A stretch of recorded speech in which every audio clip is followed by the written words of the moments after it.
My name is Arielle Mauceri. I am 5'3", female, blonde hair, blue eyes. We are in my athletic training room today doing this interview, which is where I work all day long. Oh, and now I'm reading it. So today is February 23rd, 2023, and this week there were 163 reported cases of COVID-19 in Charlotte-Mecklenburg County. This shows a 15% decrease over the last 2 weeks. I am comfortable not wearing a mask in this interview. All right, so we're just going to get a little background on you. Where is home for you right now, and where were you born, and where have you been? How long have you been in Charlotte for? Charlotte is home for me right now. I've been here for the last 5 years, almost 6. It's coming up on 6 years in the summer, but home for me is Kingston, New York. So describe your experience during the last 2 years and more of the COVID-19 pandemic. Yeah, so the last 2 years it's been crazy. It's been a whirlwind. I was fortunately able to keep my job throughout the entire COVID pandemic, other than a small portion where we weren't working. But I just got a little bit of a different job during that time. I've also been a student this whole time, so kind of dealt with that switch from in-person to online classes. So I understand a little bit what most of the students were going through. The last 2 years, we've seen a lot of kind of improvement in terms of getting back to a quote-unquote normal compared to early in the pandemic. So now I feel like we're kind of at a point where we're almost at that, back to normal level. So during the early days of the pandemic, like in strict lockdown, what were your days like? Like, what did they consist of? What did you do? What did you do to keep yourself busy? Early days of the pandemic were tough. I remember being sent home from work. I think it was a Thursday or a Friday. We were essentially told, go home and don't come back. And the first day, 2 days, 3 days, it was like, wow, this is super nice. We were in the middle of lacrosse season. And so we just had some games and stuff. So it was a little bit of a break to just go home and kind of do nothing for a few days. I'm pretty sure I hit day 1.5, maybe 2, and was like, I don't know what to do with myself anymore because I live alone. So I was just at home all day, every day, trying to find something to do with myself, basically told, don't go out into the world, don't go here, don't go there. If you do, I don't think we were wearing masks at that time, to be honest, but basically stay home, don't do it. If you want to go for a run or a walk, you can do so outside by yourself, once a day. And other than that, I was just sitting at home, trying to keep myself busy, reading books, baking things, watching TV, which I hate doing. So it wasn't even enjoyable. Just honestly, trying to find ways to stay busy. So during your hand math activity, you said your reaction to COVID-19 was mainly isolating and miserable. Can you talk a little bit about how it made you feel of the isolation and doing things you normally don't like doing, like you said, watching TV? Yeah. It wasn't a great experience. It was pretty, I don't want to say stressful, but isolating is kind of the best word. It made you feel very alone, right? You're told to stay home, not go out, don't see your friends, don't see your family, don't go to the grocery store. And also be afraid that you're going to get this virus and die, is essentially what you're being told all day, every day. And it made people terrified. And, you'd be sitting at home. I remember I'd be sitting at home being like, oh, I wonder what, so-and-so's doing today. And I'm like, oh, I don't know. Do I ask them if they want to hang out? Because we're not supposed to. We were told don't hang out with people. It's like, I wonder what my family's doing up in New York, but I don't know. I can't go see them because we're told not to go up there. And so it was just pretty, it was lonely. Lonely is a good word. I've always said one of the things that I would always joke about with my friends was I love living alone because I'm around people all day long. And what the COVID pandemic taught me was that I actually don't love living alone if I have to always be alone. I like living alone when it's coming from work and coming from school where I'm around my friends, my athletes, everyone all day. And then I get to go home and recharge. When I had to be alone by myself all day, I was like, this is the worst thing in the world. I wish I had a roommate. That's pretty much, that was the entire, at least first 5-6 months of COVID. It was like that. So you talked about how it was frustrating that you couldn't go visit your family back in New York. You were having trouble wondering if you could go see your friends or whatnot because of the restrictions that were put on by the government for safety purposes. do you feel that that had affected your relationships? I mean, definitely. And in ways it did end up sort of making some of them stronger. But at the beginning, you know, it was one of those things, you're told not to do this, right? You know, your government's telling you not to do this. The health professionals are telling you not to do this. And you're listening. You're trying to listen because you want to do what you think. They think this is best. They've got data, whatever, showing that this is best. So you're trying to listen. But in one way, you know, it was taking a little bit of your own choice out of it. In terms of what you should do with your life or what you and the people close to you want to do with their lives. But then beyond that, you know, you want to see these people and you want to, you know, you want to be around your friends and family and you can't. And that was really tough. Can you read the question again? So I can get back to it. Yeah. Have your friendships or family relationships changed? So at first, I mean, people that I would see like every day, now you start out and now you're texting every day, right? When you're both at home, but then that kind of starts to fade a little bit. And I think for me, for a lot of my friends, again, I'm kind of alone down here in Charlotte. I have a lot of great people around me, but during the pandemic, I didn't. Versus a lot of my friends and my coworkers and everything, they're at home either with their roommates or they're at home with their families because that's who they live with. And so, you know, they're getting really close with all of those people because they kind of have to spend time with them. And, you know, I'm kind of here just like, all right, well, you know, what can I do? And I think eventually, you know, it kind of made people closer because you had to learn different ways of communicating with people and still be able to see them and kind of keeping those relationships strong for yourself. So there's some good and bad to it. Do you feel that your normal routine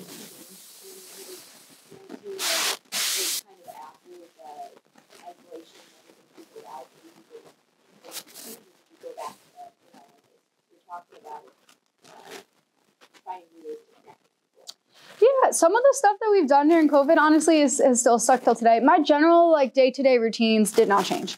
I'm kind of a creature of habit in that way. You know, I'd wake up, I would have my coffee, read my book, go for a run or work out. And so that stuff didn't change. But some other things that we did, so me and my best friend's family back home, we did like a Zoom book club that we started during COVID. We started at like, I think it was April. So if COVID hit March, January, February, March, April. So we started in April and we are now on our 30-something book because we're still doing it every single month. And we do it over Zoom and it's awesome. It's great because my best friend back home, her and most of her family live in New York, but all in different places. So it's like me and her 4 sisters and her mom. And we do this book club and it's great. And we still do it to today, which we never would have done before had COVID not hit. So that's like a really good positive that's come out of it. Every single month we get together over Zoom, talk about a book. So that's fun. So that stayed, which is really cool. Yeah. It's great. It's great. Okay, so during the pandemic, was there a time that you stepped in to help someone affected by COVID?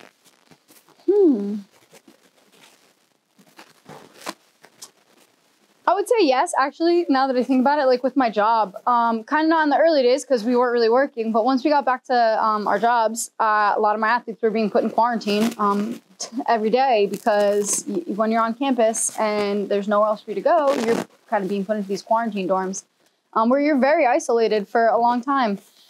So during that time, I tried to help my athletes, just do like little things for them if I could. You know, sometimes I'd like make cookies and bring them over or just, you know, do you guys need anything? We'd mask up, we'd glove up, we'd gown up, and we'd, you know, go into the COVID door, drop some little treats and stuff outside the doors. And so I hope that made maybe a little bit of a difference, gave them a little bit of a bright spot in their day when they were in there. So as an athletic trainer with 4 teams in January 2021, when you actually came back to school at Queen's University of Charlotte, how often did you guys test your athletes? How effective were the masking up and glove measures that the university restrictions put on us? And what did you like kind of feel like the overall vibe was like with masks and in the community? Yeah. Coming back in January 2021 was crazy. Like you mentioned, I had 4 teams we were testing every single person on every single team before every road trip. We were also doing mass testing. I think it was every Monday that we were doing that. And it was, I want to say 25 or 50% of the roster at a given time. So we're testing our entire rosters at least once a week, plus, another 50% once a week, twice a week, depending how many times you're traveling. Anytime someone's showing symptoms, you're testing. Anytime people were a close contact, you're testing. They're in quarantine, we're testing. We're testing them before we put them in quarantine. We're testing them once they're in quarantine. We're telling everyone to wear masks and gloves. And, I don't think we had a rule for gloves. But, people are wearing gloves. You go to the grocery store, people have the bags on their hands from the produce section. That was my favorite. I loved watching people put the produce section bags on their hands as they're pulling their carts around. But everyone here, for us on campus, we were fully masked indoors and outdoors for basically the entirety of, I think, that semester. I can't really speak to how successful or not successful it was without doing some actual data collection, but we still had quite a few cases of COVID, and it was still spreading rampantly, even with the masks. And, it felt a little ridiculous when you're outside in the nice fresh air, standing away from people, and we're still being told to wear masks. So that was something that, again, not sure on the numbers, but it was a strange time for sure. Do you feel like it put a strain on your job as an athletic trainer doing these protocols? Absolutely. Just the sheer amount of time that the testing and contact tracing and quarantining and isolation and communicating with all of that took. It took a good chunk of time away from you each day that should have been, spent on my athletes, on treating my athletes, being available for treatment, covering things. And I think, I think my athletes all still got what they needed from me in terms of my job, but it put a strain on it. It put a lot of extra work, a lot of extra time. And then just add on top of that, the fact that you have to now cover 4 sports that were all in season, and cover everything for them. It was a lot. And also at the same time, I was taking classes during that time. I was taking 3 classes. So, there were days where I'm up at 6 a.m. for one practice, and then last practice of the day didn't start until 9 p.m. And then I've got practices in between there and games and classes, and then you're going to bed at 12 p.m. and getting up again the next day to do it because you have contact tracing and testing and all that in the morning. So it was a tough semester. So during your hand math activity, you mentioned that you shifted jobs to Ortho Carolina with that. Can you kind of explain a little bit about what your role was there, and then coming back to athletic trainer, how that shift worked? Yeah, so at the beginning of the pandemic, we were kind of sent home. Again, I'm super thankful and super lucky that I was able to keep my job the entire time. But again, for me, kind of not being at work around people every day was tough. And so I was trying to find something else I could do in addition to the, working from home part. And so I ended up working at Ortho Carolina during the first year of the pandemic. And it was great. It was a great experience. I ended up learning a lot there. Met some great people that, I'll cherish my relationships with them forever. But yeah, it was very strange. It was a strange kind of transition and timing. It was something that I didn't necessarily see myself doing at the time. But that kind of ended up, it was a good part of it. And then coming back into athletic training, that was really nice. It was kind of refreshing, to be honest. Sometimes with athletic training, you can get burnt out a little bit. It happens to the best of us. So kind of coming back in after being away from it, that was nice. It was kind of nice getting back into the swing of things and remembering and realizing some of the things you take for granted day to day with your job, and just being able to appreciate that again.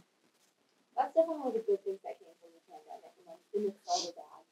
Are there any other good things that you experienced that you can come out of it saying, oh, that book club, like anything else? I think those were like 2 of the best things, honestly. Just one of the other like little things from the pandemic, right? It taught you to appreciate everyday life. Regardless of how you feel about the lockdowns and everything, I think everyone can appreciate that your life was affected, whether you thought the lockdowns were the greatest thing in the world or you thought the lockdowns were the worst thing in the world. Your life was affected. Because whether it was you know, following the lockdown stuff to a T, or the people around you that you love and that you would normally be hanging out with following it to a T. Something changed for you, right? And so when you then were able to kind of come back from that and you started to get back into the, you know, the world and everything started to kind of open back up, you could appreciate all the little things that you would have taken for granted before that. You know, just something as simple as texting a friend and being like, hey, let's go grab coffee this morning. You couldn't do that during lockdown. Because either your friends didn't want to, you didn't want to, or the place wasn't open for you to do that. So little things like that, for me, and I hope for a lot of other people, it gave you an appreciation of the world around you and just everyday life. So from the transition of coming back to life, like you said, like back to normalcy and everything like that, like what was that transition like in terms of restriction and everything that was kind of coming from really strict to not so strict to... Yeah, I mean, it's kind of confusing at times, because you start out so strict and, you know, don't do this, don't do this, don't do this. And then the next week you're like, okay, yeah, you can go out, like, do whatever you want, back to work, you know, stay masked, but like do what you want. And then a couple weeks later, you're like, okay, like we can take off the masks now. And there's always reasons for that. You know, we're always given reasons. People, I know numbers were being tracked, all that kind of thing, but it was definitely kind of confusing. Like you never felt like you knew exactly what was going on, what was happening, when it was going to happen. And you kind of sat in a time of turmoil of, yeah, right, today we're being told take our masks off, it's fine. But you don't know if next week they're going to say, oh, wait, put them back on. You know, we have more data that shows you need them back on no matter what, or we have more data that shows it's getting worse, or, you know, so you're kind of sitting in a time of limbo. Still a little bit scared of COVID and not knowing exactly what could happen, really wanting to get back into regular life and not have these restrictions. And then you're really thankful when those restrictions started to come down, but at the same time, you don't know when they're coming back up. So I think for a lot of people, for me, that was, you kind of worried about that a little. You can't sit there and worry about it. You can't harp on it, but you didn't know what was going to happen the next day. You kind of had to go day by day with what you were told and what was expected, and just kind of keep your head on a swivel and be ready to make a change again on a dime. Since March of 2020, the very, very beginning of lockdown, how has your life changed overall? I would say it changed for the better. I don't know if that's COVID related or if that's just life. That's just the direction my life has gone. But I'm not really sure exactly the reason. But I think my relationships with the people around me have just gotten so much stronger. With my friends, with my family, with my coworkers, you know, and COVID was a time for us to bond over that, right? I think everyone probably, if you were working during that time and your job was really affected, you and your coworkers could bond, right? Nothing brings people together like trauma. The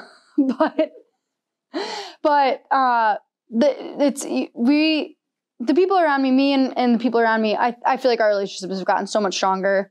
And we all went through it together. So I hope a lot of other people throughout this world kind of feel the same. In terms of your future, how you're going to PA school, everything like that, what do you think your future is going to look like? Yeah, I hope it doesn't change too much. Going to PA school, in PA school now, still working. Hopefully finding a way to combine what I do now with being a PA. That's the ultimate goal, because I love what I do and I don't want that to change. Yeah. From this experience overall, what do you think you have learned from it? / what would you tell anyone watching this archive about this experience? Oh, that's a good question. I think the biggest thing, like, you've got to be adaptable. I've never had to just change everything about my life so quickly. And I hope I never have to again. But if I have to, I now know what to expect. But I hope that what people can take away from this is COVID was terrible. It sucked for everyone. Whether or not you got COVID, or you knew someone that got COVID, or you just hated the lockdowns, or you hated being scared for your life every day because you have no idea what's going to happen. COVID sucked. And so appreciate every single thing that you have every single day. Super cliche, but that's what I learned from the entire experience. that's what I hope people that, people that didn't really get to experience it or were too young to really have any way to be impacted. I hope they can kind of just get a little bit of a sense of that, hopefully from these archives. And maybe they can appreciate it before it gets taken away, which I think a lot of us during COVID didn't do. At any point during the pandemic, did you feel your cultural identity be silenced? Like as in maybe religiously or spiritually or mentally? I mean, yeah, to a degree. The whole time during the pandemic, I mean, you're being told what to do by other people. And the intention the entire time from the top down for sure was for the safety of everyone. But it took individual kind of liberties. I don't want to say liberties. That's very, very excessive. But it took kind of your individual perspective out of the picture. You weren't really given options a lot of the time. You're kind of just told what to do, what to believe, how to act, without regard for your individual situation and what you felt or what you saw going on around you, what you and the people around you wanted to do or were comfortable doing. And again, it was all in good faith. I don't believe we were ever told things just for the sake of being told them, to harm us. But you weren't given that individual choice. You weren't, you really weren't given the opportunity to make your own decisions a lot of the time throughout the pandemic. So now as we grow closer to March 2023 compared to March 2020, how do you feel like, do you feel free or do you feel more enclosed? Now compared to March 2020? Mm-hmm. Oh, I'm feeling free. I feel like we're back to normal. And I think now we're kind of getting a little bit more of that individual choice aspect to the pandemic, right? I'm comfortable without masking. I'm comfortable being around people and taking that risk of getting sick, getting COVID, getting the flu, getting whatever else might be out there, and living my life the way I want to and doing so. But you're also seeing a lot of people that are still not comfortable with that, still prefer to wear masks, still prefer to keep their distance, still prefer to avoid things, and that's perfectly fine too. And I think the best part of that is that everyone seems to be respecting others' choices, and what they feel comfortable with and what they don't. And I think that's a really beautiful thing to now be at that point. Because there was times during the pandemic where one side or the other, I mean, it got ugly of people not wanting to respect other people's choices. So I certainly feel free. I feel like I'm pretty much back to normal in life and the way I'm able to act and get out in the world. And I think everyone else is also able to do what they think is best for them in the situation now.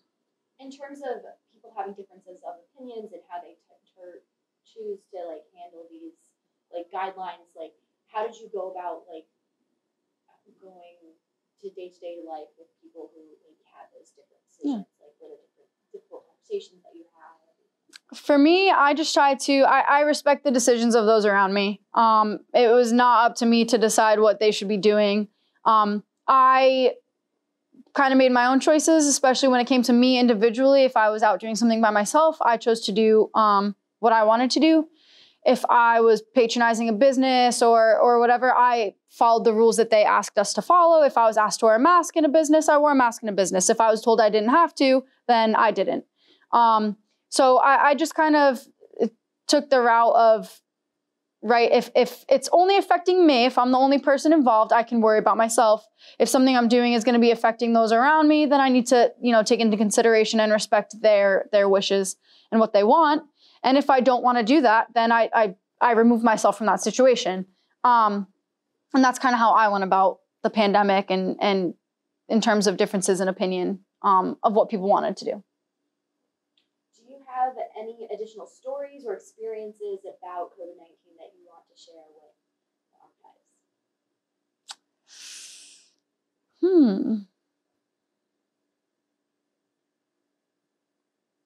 I think we covered pretty much everything. I think we got through all of it. All right. Thank you so much, Arielle. Thank you. Of course.